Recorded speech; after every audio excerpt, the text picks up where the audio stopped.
Yeah, we already had him walking back. Usually we have to start that to get Commissioner Mortensen to get back in his seat. Good morning, everyone. Welcome to the Tuesday meeting of the BOCC. If you want to join me, we'll rise and do the Pledge of Allegiance.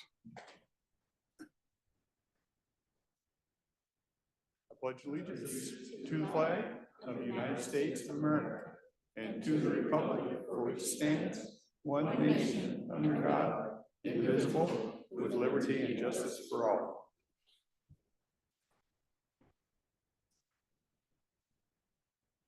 Okay. Commissioner Mortensen, the minutes.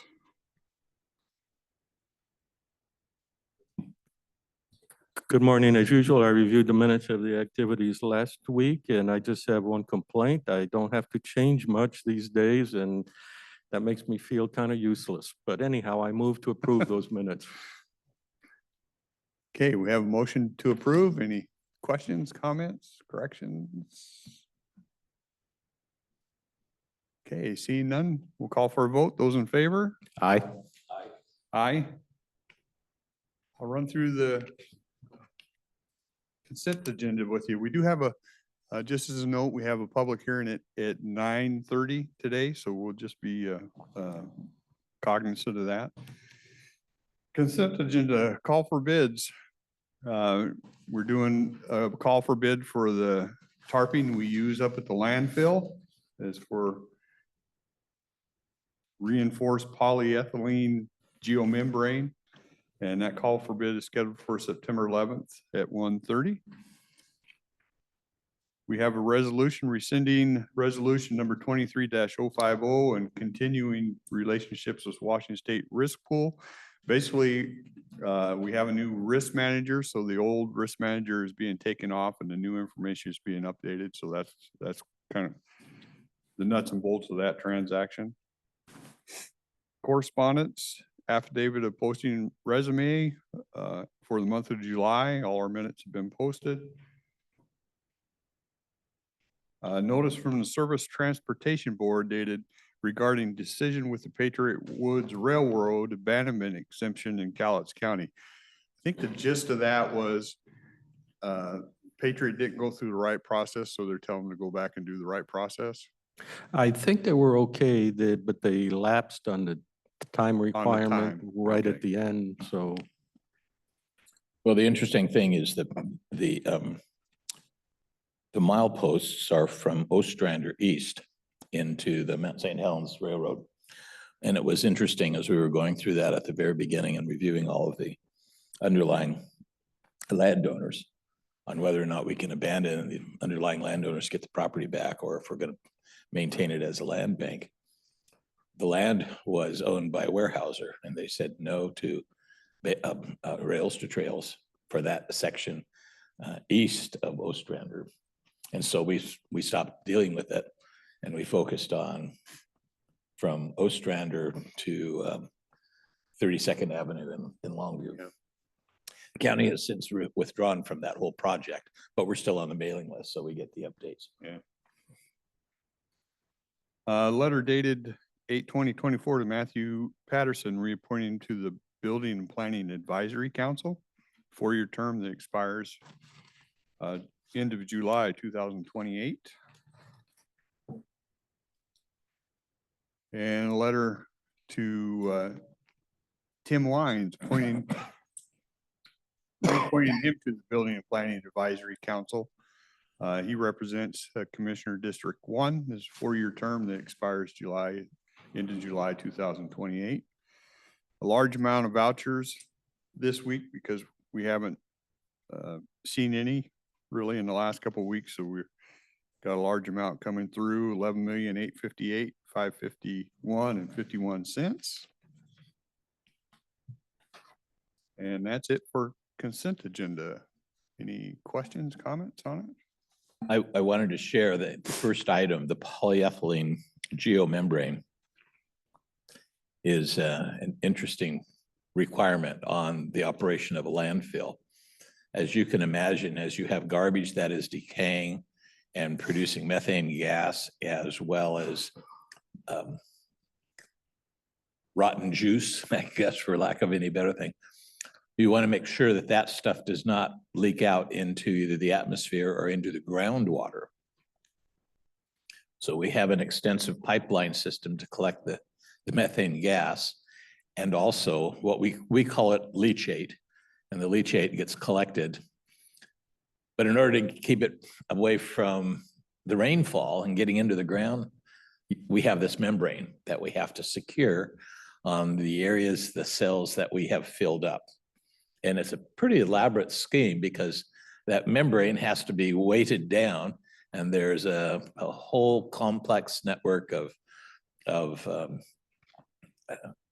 cable and wire and rope that crisscrosses this entire multi-acre site for each cell. So when we get to the point where we have to close it, this membrane has to be put in and secured. And then we're constantly monitoring the methane, gathering it. We've talked about trying to take advantage of the methane we collect and turn it into electricity, and we're still working with the PUD on that. And then we have to make sure that the leachate stays within the pipeline collection system. And it's literally sent down a pipeline down Pacific Avenue, Headquarters Road, Pacific Avenue, under the Cowlitz River over to the central treatment plant. So quite an elaborate system. And we have very few little glitches because we're making sure we get the right kind of ingredients, the right kind of supplies and applied. Landfills have a reputation for being very stinky and smelly. And all these things have to take place to make sure our operation meets the environmental standards that the state requires. But it's expensive. Okay. Any other questions? Mr. Chairman, I move we approve and adopt the consent agenda as presented today.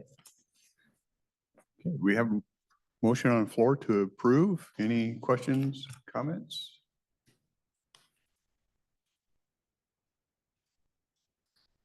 Seeing none, call for a vote. Those in favor? Aye. Aye. Also vote aye. Thank you. Motion item, Public Works.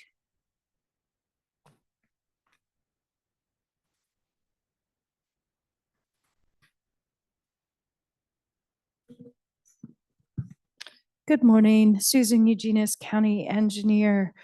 Public Works has before you today a resolution to create a project number for the Coal Creek Road improvements. This project will run from milepost 1.44 to 2.0. So that is begins about just south of Matilla Road and stops just south of Stewart Creek Road. It picks up where we ended the last set of improvements. This project is currently partially funded from Surface Transportation Block Grant and Carbon Reduction Program funds, and for an amount of 1.25 million. We are also in the process of applying for a grant from CRAB for $1 million to reduce the amount coming out of the road fund. This would set up the project number so we can obligate the federal funds and start the design process. CRAB is our favorite acronym, but the public might not know what that refers to. So CRAB is our County Road Administration Board. It's a state program populated by county officials to help with county road programs. Yes, and they have dedicated state funding that they distribute to the counties for county road projects, rural arterials and collectors. It's actually one of the state boards that I think actually works pretty well. And And they just want to help and get us out there working on our roads. I heard the history I've had of it is it came about because some counties were diverting road funds and not spending them on roads. And so state said, we got to make sure they spend them on roads and develop CRAB, but they left the board of CRAB still to counties and stuff and not really state officials. And it's been pretty efficient. But that's getting off topic here. So, Mr. Chairman, I agree with all that, and I move to approve the resolution to authorize engineering as has been discussed. Okay. We have a motion on the floor. Question, obviously, we have some questions or comments. Go ahead. Just one question, please. How does carbon reduction apply to a road improvement in this instance? So this project will include widened shoulders to allow for improved bicycle transportation, which falls under the carbon reduction. And we'll have to put power everybody's bike to be able to go out there then too, right? So that'll reduce carbon. Thank you very much. What we'll do to get money. No, that would come from the Energy Grid Strengthening Program. Right. But we need it upstairs. not Yeah, yes, yes. I don't have a problem with you guys trying to improve the roads, but I have a big problem with the amount you're willing to pay for it. I mean, for just slightly over half a mile, you're gonna pay almost $3 million to pave it and widen it. I think that's a little ridiculous. I don't know who you bid, let's put the bids in, I don't know who you let bid, but I think this needs to be rebidded for a better value. So that the fact that 6 months from that being done, all that asphalt is gonna start developing potholes in the road, and it's not gonna hold up. And for almost $3 million, that project needs to be done properly or sent out for rebid for better value, because that is ridiculous for a little over half a mile. So I would agree with what you said. However, that road has increasing numbers of cars on it. So it's not quite as much of a rural road as it was before, but it also has some steep hills and valleys, which means you're traveling along and you don't see what's just over. And that's caused. I've driven that road. Yeah, and that's caused some safety concerns, which is what we're trying to get at. So the expense, to a certain extent, is going to be moving the road bit, lowering, smoothing out those bumps. Anytime you move earth around, that begins to add the money. It still needs to be sent out for rebid because again, $2.6 million for a little over half a mile is way overpriced. And the fact that as I see county roads being paved, they don't use a liner under it to help prolong the life of the asphalts. And I just pounded in the ground. This needs to be sent out for rebid because it is too much money for that stretch of road, amount of road, way too much. I think this is just our estimate at this point. Correct. This is just the estimate to So get the project started. And then it'll be open for bids and we'll see what actually the contractors come in with. Correct. We're going to do the design and then we'll have a full set of plans and go out to a public bid. So bids will be coming in. So, okay. So can you share with us what the intent is in designing a road like this so that it doesn't result in 6 months of potholes showing up? So when we do these type of roads, this is a complete reconstruction of the roadway. This is not a grind and overlay. So the road will be, the alignment will be corrected for vertical and horizontal safety issues. We will remove the existing asphalt, put a new base down. We do use fabric in our section and put a new asphalt top on it. This will also include some stormwater treatment requirements that are handed down. It's part of the policy because we will be adding additional asphalt. So we will have to do some stormwater treatment as part of the project. And so by comparison, what would it be for half a mile of just like resurfacing Dyke Road? Just, I don't know the number off the top of my head. it's a lot less than this. It is, and I have always said, and you keep agreeing with Two me. different, they're Yeah, two different Two different jobs. types, two Yeah. different jobs. It's 90. Our last bid was about $100 a ton of asphalt. If you assume half mile, and then, yeah, that's too much math for me to do in my head sitting here without getting it way off. We'll have to ask you after lunch. Yes, I'll have my calculator and I'll be able to pull you a rough number. Go ahead, Ron. So one further question is that, as it was just stated, a lot more traffic is occurring up along the Coal Creek Road. So when you prepare, one is your design specification, the other will be the accommodation specification for traffic. Since there's not any real alternative paths around certain parts of Coal Creek, what will be your specification for the contractors that are going to have to bid for accommodating traffic? So our standard traffic control requires no longer than 20-minute delays. If you shut down a lane, like they did on Delamere Road or that they currently have out on Hazeldale Road, you are required to put a signal or have flaggers out there to route traffic through. So we will, as far right now, I do not foresee any full-time closures of the roadway. There will be travel delays, as there is with any construction project. So of course, the previous comments, that adds significantly to the cost of just moving dirt and Yes. road. Thank you. So the bottom line is we will see bids come in and we will get a chance to review those again.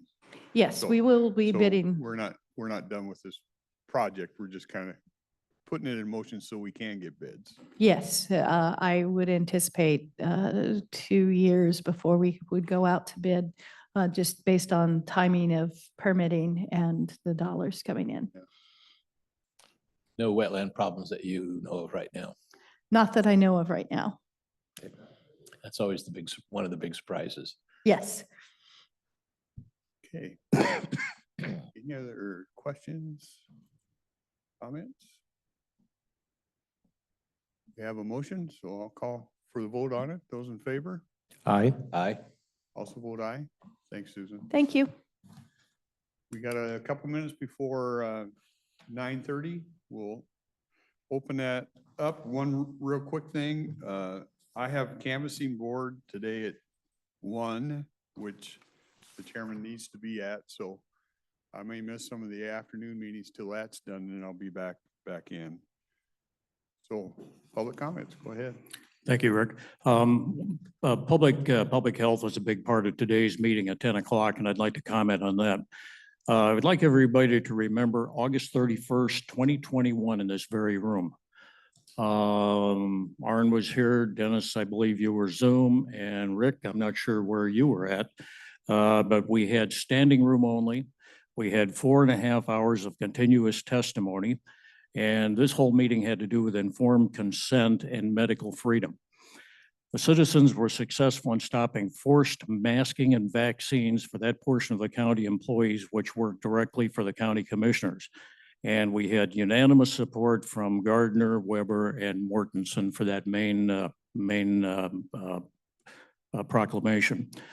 Now, it's important to know your history. Public health can be used against the public, and as all we have to do is look back at Nazi Germany. Human experimentation and eugenics were big issues in Nazi Germany and largely supported by the public because of extensive propaganda campaign against various classes of people. Are we naive enough to think that it can't happen again? Human nature does not change. It can be misused when too much power is in the hands of too few people. I want to point out that Bill Youngren was one of the speakers of the August 31st, 2021 meeting, and Bill warned extensively of those dangers. He was correct about his warning about the misuse of COVID for public health. The recent COVID crime was promoted by a small cabal of supposed health professionals, government officials who enacted public policies which resulted in untold and unnecessary maiming of millions of people worldwide, excessive deaths all over the world, stopping the use of already available safe and inexpensive drugs and substances which had been in use all over the world, ivermectin and many other preventative measures. Closed down most small businesses, destroying many in the process, closed down schools, churches, and other gathering places, turned citizens against each other by exploiting and promoting disinformation. 30% of the trained professionals left the medical system, And I would argue that it's probably the best 30% of the system because they actually had a conscience. As I mentioned above, College County stood against that tyranny right here in these chambers. And that brings us to today's selection of people to serve on the health board or stay involved in that process. Understand that there is no such thing as settled science. Science continues to be explored, evaluated, and understood. It is an evolving process, especially with something like the health of living organisms. This is not like understanding one of the elements, say potassium, which has fixed properties and does not change. That small cabal I mentioned above was countered by 16,135 medical and public health scientists, 47,738 medical practitioners, and those numbers were current as of July 17th of this year. This was known as the Great Barrington Declaration. It was buried by the mainstream media and other media platforms. Remember, you had these thousands of people that questioned the COVID protocols that were promoted by a very small group of people who you could argue had personal interest in the whole system. That is why we need a public advocate like Bill Youngren. He has no personal agenda, knows how to research, knows the field, and presents facts in an impassionate manner. This talent is greatly needed in today's hyper-partisan and emotional world. We need that talent as part of the public health system to keep us truly fact-based. And we need to make sure that Bill stays involved somehow in that process, however he chooses to be. Thank you.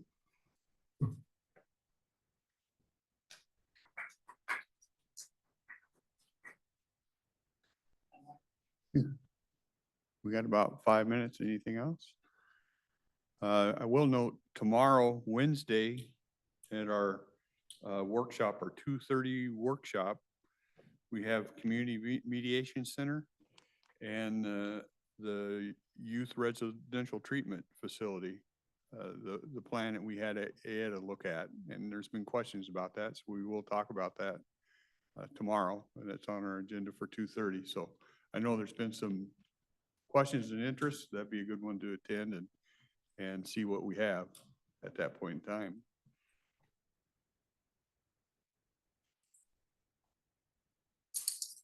Thank you for the heads up on that. Could you give us a little insight on how the Community Mediation Center is sponsored or funded? I don't know that I know. We give them a little, I think We we've given gave them a small grant. 40. Does that 40 sound was right? the first amount. We have someone in the audience who, if she wouldn't Probably mind answer that coming better up. than I. It says you a mind lead-in for answering that? tomorrow's meeting, or Wednesday's. Thank you.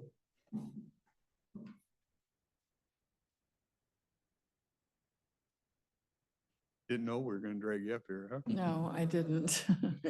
I believe you're right, Arna. It is 40,000 that that has been allocated for landlord and tenant mediation and conciliation.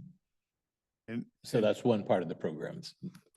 That's one part of our program, And the but other that's programs, the there's- funding that that it goes to. So we do parenting plans and also any disputes or facilitations with businesses that want to improve communication and settle disputes. so do you have a fee schedule for some of that? How does some of your other funding come? Grants or? I'll let Laura cover that tomorrow because I don't have the figures. I looked at the PowerPoint that we're going to be presenting tomorrow, She but has some of that on there? she has all of that ready Okay. to present. Okay, Okay, that's fair. all right, thanks. Are you going to be here? I am going to be here. Good, thank you.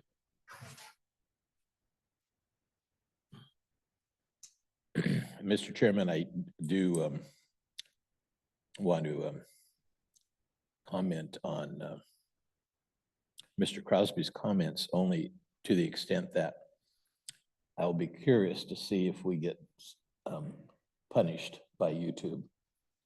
Oh, They I know seem it. to put a hold on our YouTube broadcasting because of comments. The last time.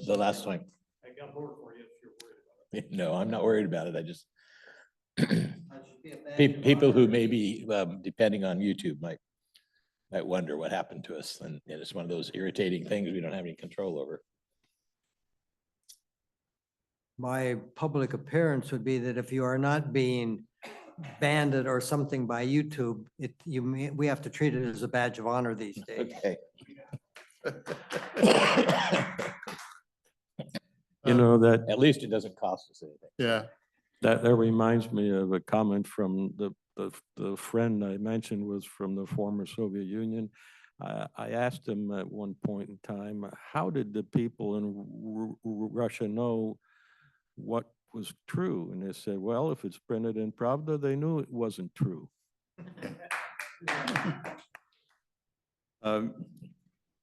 Commissioner, we were talking about the landfill. Commissioner Webb mentioned our arrangement with PUD on the methane gas. And it's, we all think that's a great project and want to see it move. I think my understanding of it right now is there's been some Department of Ecology expectation for putting scrubbers or something in the system that would be so expensive that it's pretty much on hold right at the moment. So Ecology is basically saying, we just want you to keep burning it into the air instead of using it to power homes. So I don't know where that's going to end up. I believe PUD is working hard to try and settle that issue with Ecology, but right at this moment, I think that project is just kind of sitting in, it's a good project, and I think it's just kind of sitting in limbo because of that designation. I think the investment by the PUD is something like the $50 million Yeah. category. So you can imagine how expensive these other scrubbers might be on there. And there are lots of questions there, but I appreciate the update. It boggles my mind that you'd just rather burn it off in a deal instead of power for up to 4,000 homes, but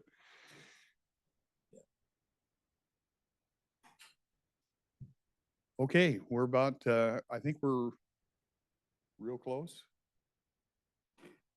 Yeah, Kathy?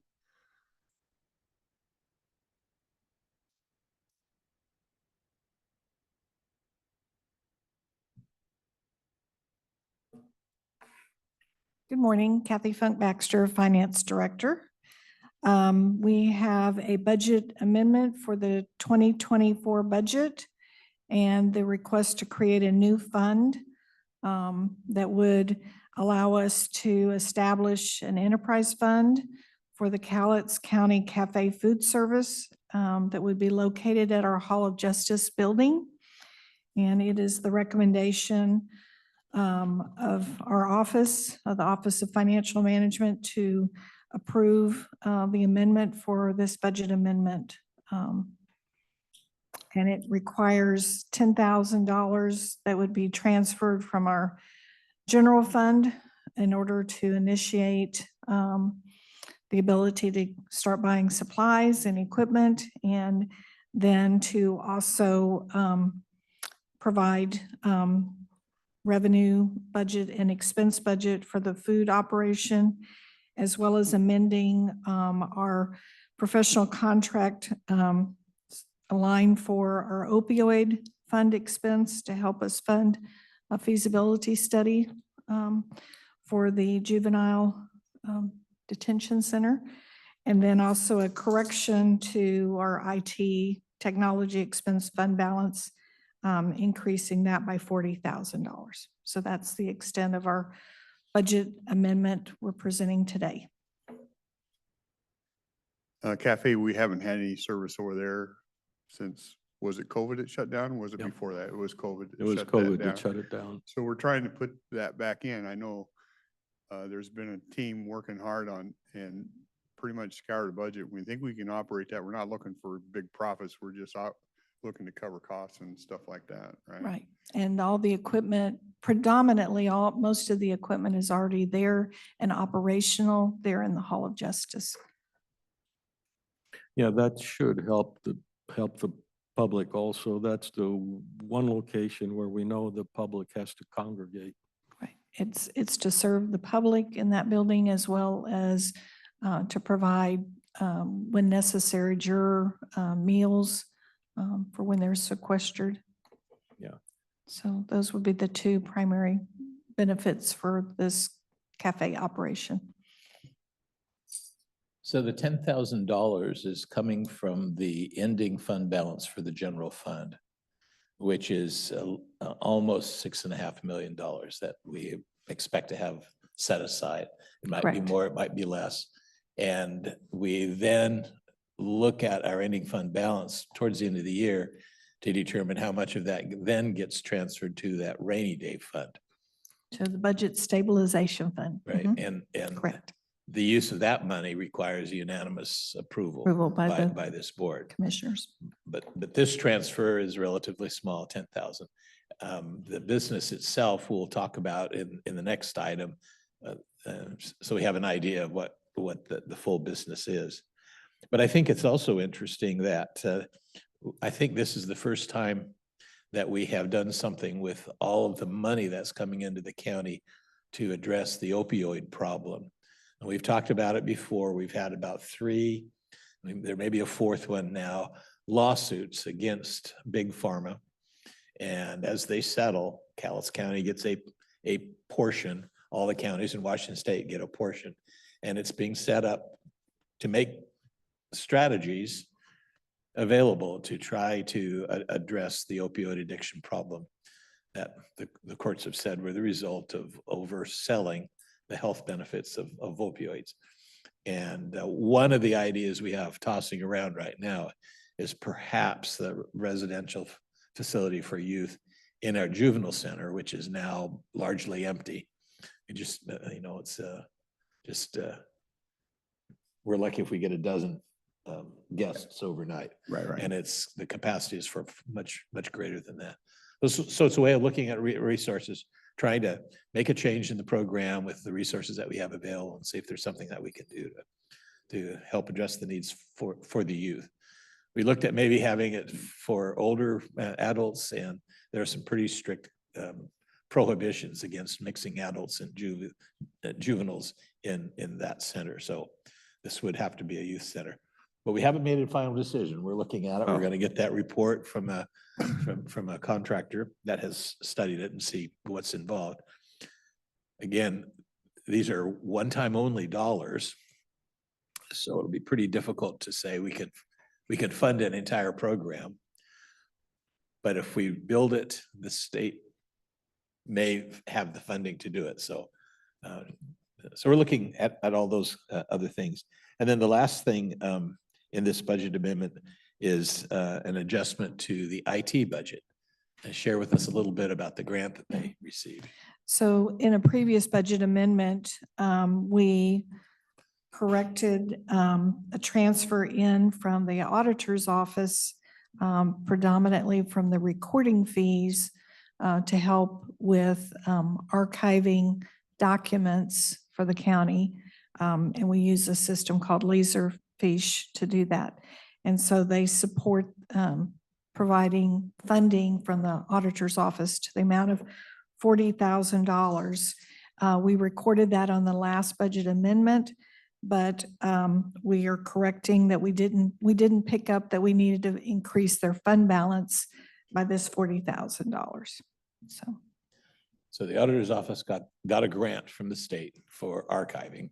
Well, no, not a grant, but it comes straight from the recording fees, document recording fees. A portion of the document recording fees is earmarked for archival purposes, for archives. So usually, almost always, when we talk about document recording fees, we talk about addressing homelessness and affordable housing. And we've talked about how that amount has gone up $300. Well, it's $300 and a few other extra $8.50. It's that little bit is accumulated that they can use for archiving. And it goes from the auditor's office, who collects the document recording fees, and this records it going into the. Yeah, I think this portion's just about $1. And that's what it amounts to, so. Thank you. Okay. Any other questions on the, I think we have a public hearing, and then when we close this, we'll have a motion item off of that public hearing. Okay. Yeah, just a quick Yeah. question. The interest rate goes, the interest payments on this loan goes back to the general fund, right? Yes. And Yes. it almost seems like, I hope I don't say this improperly. The loan is kind of like paying back yourself, but we have to put in all the encumbrance of loan docs and that kind of thing and the accounting thereof. Wouldn't it just be simpler just to say, here's the money? Yeah, but because it's an enterprise fund, that's why we need to do it as a loan to the enterprise fund from the general fund and pay it back.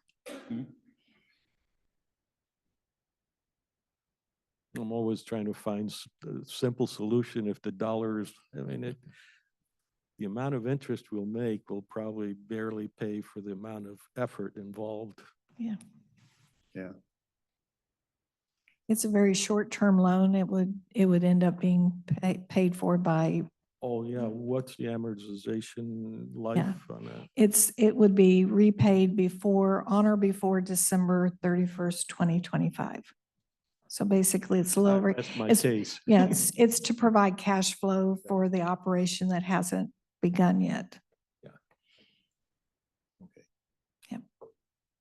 Any other questions from us? Okay, then public meeting will be open to the public. And I see Carolyn got her hand raised.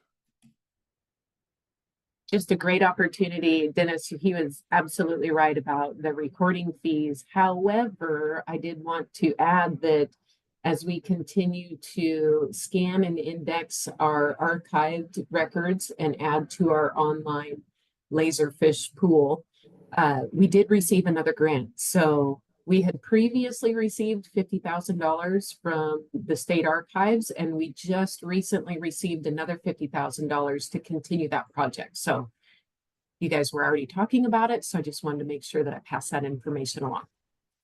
Okay, thank you. Any other public comments on the hearing topics? Okay, seeing none, we'll close the public hearing. We'll move into the motion item. Go ahead.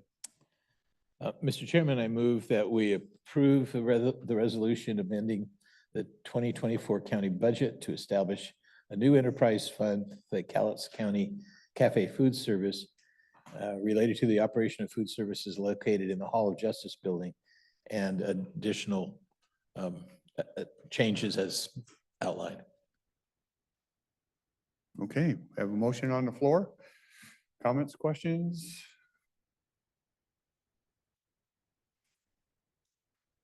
Okay, seeing none, call for a vote. Those in favor? Aye.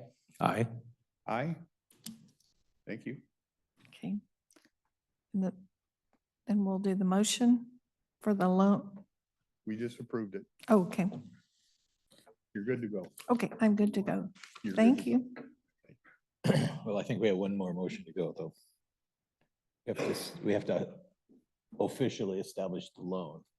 We amended the Oh, budget, so now the next step sorry. is the loan. No, but Okay. You're not good to go. I'm not good to go. I'm here to serve.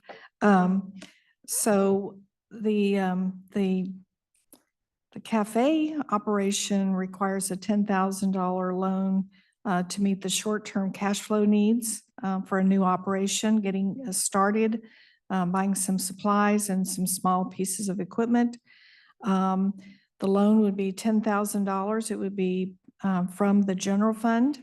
It would provide, we would pay interest. The enterprise fund would have to pay the same rate as if the funds had been invested in the state investment pool on the first of the month of each month during the loan term. And we are recommending that the county commissioners approve a loan of $10,000, not to exceed $10,000 from the general fund to provide the cafe with short-term cash flow. The other thing that wanted to make sure people understand is we're not assuming that this is a $10,000 business. It's actually, we've estimated, they've done some research. We anticipate the need that could raise perhaps $160,000. The 10,000 is just the startup. So all that revenue is, because it's an enterprise fund, it has to come from the customers and not additional tax dollars.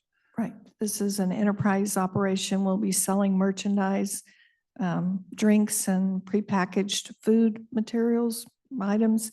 And we anticipate being able to fully repay this loan on or before December 31st, 2025. And you alluded to it a little bit, and I know we need to work out details, but we are looking at local businesses to actually supply the product. Right. This cafe operation does not provide the appropriate kitchen setup to do any cooking. But basically we would be purchasing items prepackaged and we're looking at local businesses to do that, to provide those, that merchandise for us. The warming tables and I And know in the past refrigeration. they've offered soups and as Right. hot non-alcoholic drinks, of course, but Yeah, coffee and beverages. It'd be mostly prepackaged salads, sandwiches, and we're hoping soups as well.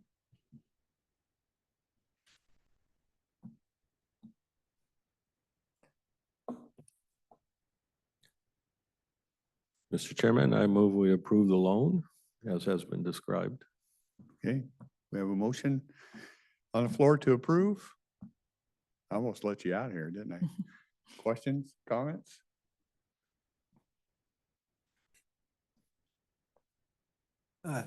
Just a couple of questions about the details. You're mentioning $10,000. I was envisioning if that was for equipment or machines or whatever it is for processing or making these things available, but that's not done without some form of labor support. Of course, vendors will come in. So how do you manage the rest of the operation? This 10,000 would be probably startup cash funds in order to be able to pay for some labor at the beginning before sales start kicking in. It would also be for supplies that we would need to have on hand. And then for some various small pieces of equipment, like some of the coffee machinery. And cleanup and sanitary conditions, et cetera. Yes. That would be included in supplies. Who's going to manage this whole process? This currently the clerks, the commissioner's clerk's office and my office have initiated doing the pro formas, also doing some of the negotiation for some of the contracts.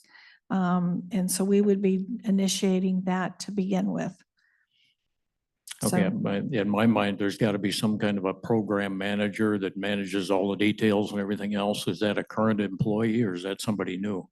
No, we're hoping it will be within our current existing county employment. Yes. Okay.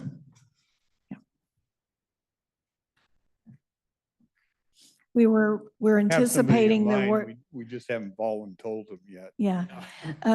We're anticipating that there will be some people that will need to be the servers at this location that we don't currently have.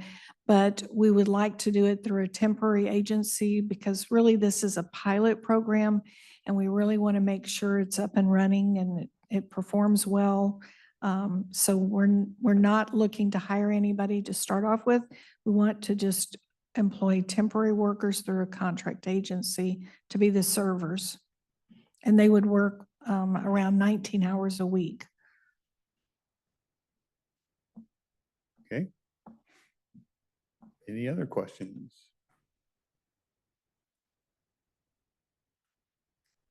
I'm not seeing any. Call for a vote. Those in favor? Aye. Aye. Aye. Okay. Now I Okay. think I'm correct in saying you're good to go. Okay, thank you. Thank you. Any other public comments before 10?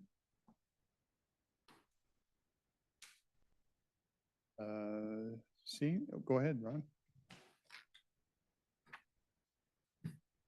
I don't know if Carolyn is still on the line, but she mentioned a couple of grants for funding that they had received.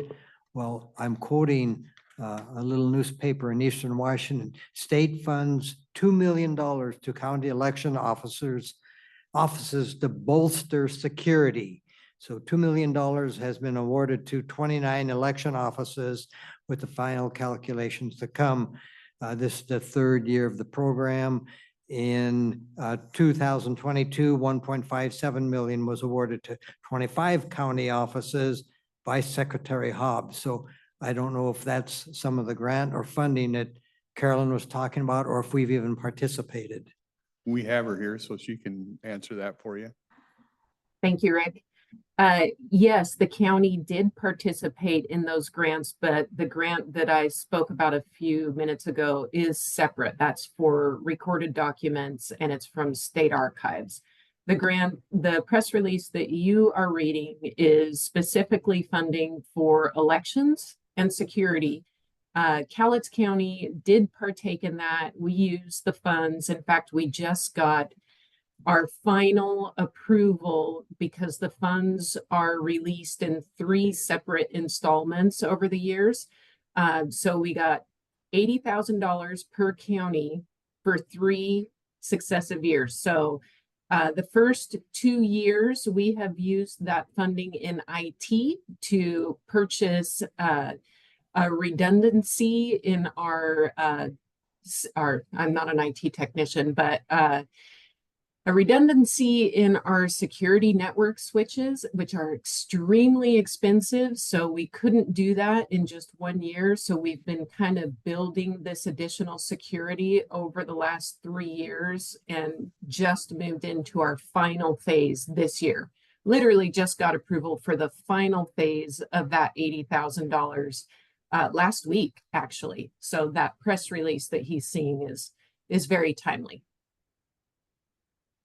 Okay, thank you. So that gets back, we appreciated you showing up and telling us about your security. And some of the questions that we brought up is that you do a great job collecting all the votes, collecting everything in, but the security of the electronics between here and Olympia is always in jeopardy, as it is everywhere with everything we send. So the press release that you are reading from, the Secretary of State took the highest, largest portion of that funding that was provided to states. And the money that you're reading is the money that he set aside for counties to use. So the largest portion of that grant funding that is not included in that press release was used to bolster our security position with our statewide voter registration system. But that's a different press release that should have been issued. So now what you're reading from is the press release that he passed down a small portion of the funding that was released to the state. He passed that down to counties.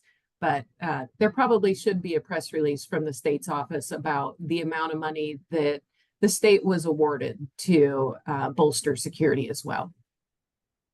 Interesting, very good. So yes, this $2 million that this press release said is only a portion of the money that was allocated for security then. Exactly. It's Okay. I don't know the total dollar amount. I could, if given some time, I could probably track it down, but it was a lot of money. Very good. This is just for our awareness, and thank you. Okay. Anything else? We have about a few minutes before 10, which will work out. So we will adjourn this meeting, then at 10 o'clock, we'll start back up. Okay. Meeting adjourned.